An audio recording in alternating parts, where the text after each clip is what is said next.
रामू की कहानी मिट्टी का सोना। उत्तर प्रदेश के एक छोटे से गांव में रामू नाम का एक गरीब किसान रहता था। उसके पास बस आधा एकड़ जमीन थी, एक टूटी हुई हल और एक बूढ़ा बैल। बारिश अगर ठीक हो जाए तो फसल निकल आती, वरना भूख के दिन शुरू हो जाते। रामू दिन रात मेहनत करता था। सूरज उगने से पहले खेत में पहुंच जाता और जब तक अंधेरा न छा जाए तब तक मिट्टी में पसीना बहाता रहता। फिर भी उसकी जिंदगी में तंगी थी। कभी बेटी की किताबों के लिए पैसे नहीं होते, तो कभी बीमार मां की दवा अधूरी रह जाती। एक साल बारिश बिल्कुल नहीं हुई, खेत सूख गया और बैल भी बीमार पड़ गया। रामू टूट चुका था।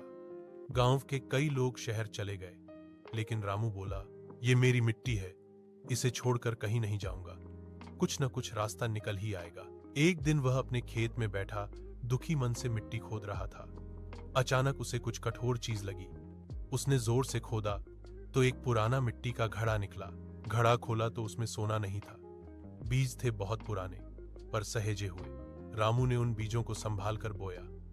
सब लोग हंसने लगे, पागल हो गया है, सूखे में बीज बो रहा है।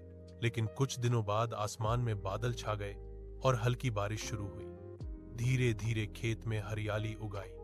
वही बीज एक नई किस्म की दाल निकले जो सूखे में भी उग जाती थी। उस फसल से न सिर्फ रामू का घर चल गया, बल्कि गांव के बाकी किसान भी उससे बीज लेने लगे।